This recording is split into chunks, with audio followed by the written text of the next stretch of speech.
Guys अस्सलाम वालेकुम। आज हम रिएक्ट करेंगे कुरान एंड एआई। इस वीडियो पे आज रिएक्ट करेंगे। बहुत ही प्यारा और बहुत ही अच्छा मैसेज है इस वीडियो पे। आप लोग ज़रूर देखें, शेयर करें और मेरे चैनल पे नए हैं तो मेरे चैनल को सब्सक्राइब करें। लेट्स गो, स्टार्ट करते हैं वीडियो। आज मेरी ख्वाहिश थी कि एआई से बात की जाए। पहले मैंने सोचा कि चैट जीपीटी से बात करते हैं, फिर ख्याल आया कि चलो पहले जो है वो जेमिनी को जो है उसको टेस्ट करते हैं और अगर वहाँ मज़ा ना आया तो फिर चैट जीपीटी पे चलते हैं। बात बहुत अनोखी सी थी, तो मैंने कहा कि चलें आज देखते हैं कि चैट जीपीटी जो है या ये जेमिनी जो है ये क्या कहता है। तो आइए इससे गुफ्तगू जो है शुरू करते हैं। मुझे उम्मीद है कि आप भी इंजॉय करेंगे। अस्सलाम वालेकुम, क्या हम उर्दू में बात कर सकते हैं? हाँ बिल्कुल, हम उर्दू में बात कर सकते हैं। Yes, of course, we can speak in Urdu. किसी और भाषा में बात करने की जरूरत नहीं है। There is no need to speak in any other language. आप कैसे हैं? How are you? मैं बिल्कुल खैरियत से हूँ। मैं आपसे कुछ सवालात पूछना चाहता हूँ। जरूर पूछिए, मैं आपकी मदद करने के लिए यहाँ हूँ। अच्छा ये बताएं, मैंने कुरान पाक में कहीं पढ़ा है कि अल्लाह ताला ने फरमाया कि कोई शख्स भी इस तरह की एक सूरत भी नहीं बना सकता। क्या ये आपके इल्म में है?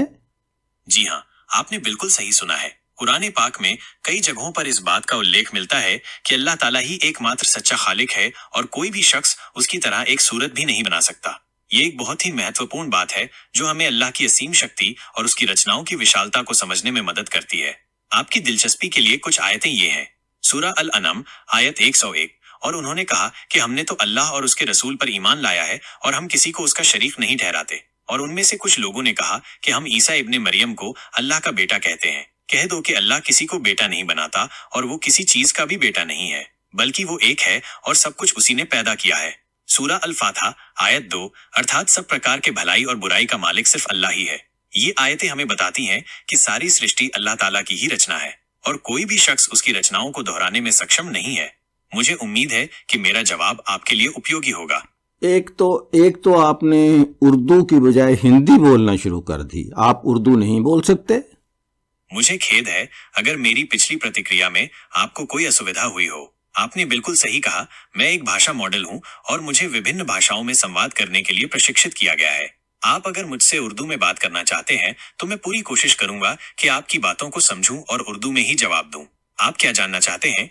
यहाँ कुछ ऐसे विषय हैं जिन पर हम बात कर सकते हैं: इस्लाम, कुरान, हदीस, इतिहास, फिक़ह, उर्दू भाषा, व्याकरण, शब्दावली, साहित्य, दैनिक जीवन, खान पान, त्योहार, रीति रिवाज।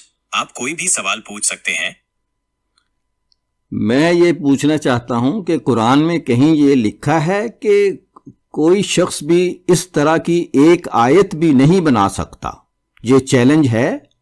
जी हाँ, बिल्कुल सही।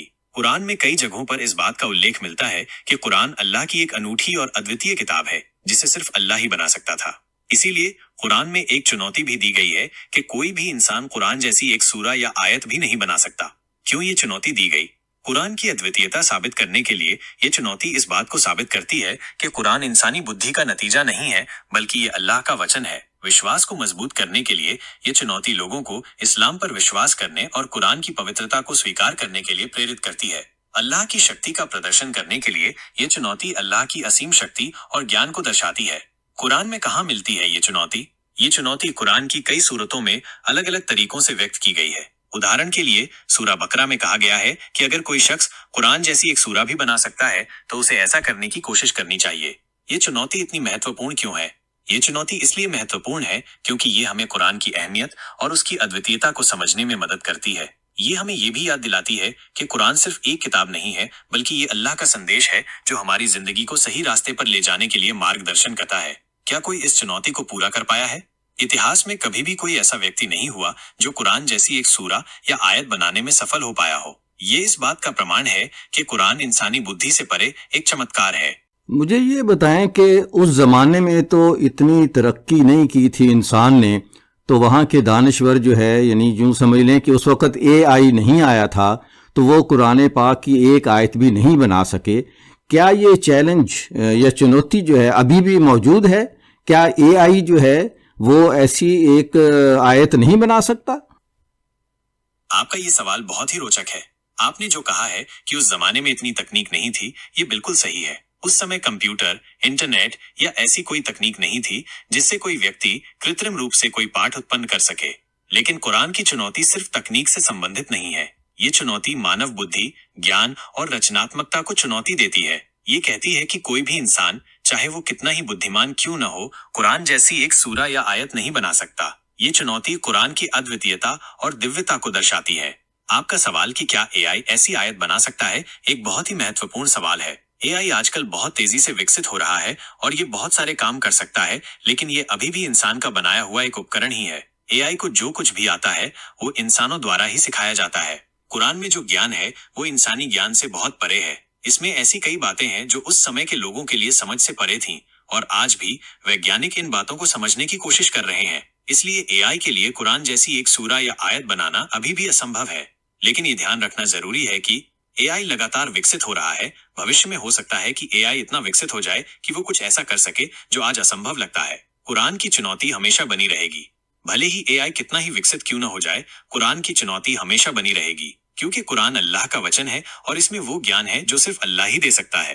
अंत में कुरान की ये चुनौती हमें ये याद दिलाती है कि इंसान कितना ही बुद्धिमान क्यों न हो, वो अल्लाह के सामने कुछ भी नहीं है, और कुरान एक ऐसा चमत्कार है जो हमेशा हमारे लिए एक रहस्य बना रहेगा। आपका ये सवाल बहुत ही महत्वपूर्ण है और इस पर गहराई से विचार करने की जरूरत है।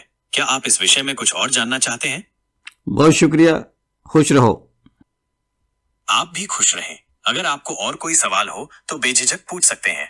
यहाँ कुछ ऐसे विषय हैं जिन पर हम बात कर सकते हैं: इस्लाम, कुरान, हदीस, इतिहास, फिक़ह, उर्दू भाषा, व्याकरण, शब्दावली, साहित्य, दैनिक जीवन, खान पान, त्योहार, रीति रिवाज, विज्ञान और तकनीक, इस्लाम और विज्ञान का संबंध, आर्टिफिशियल इंटेलिजेंस।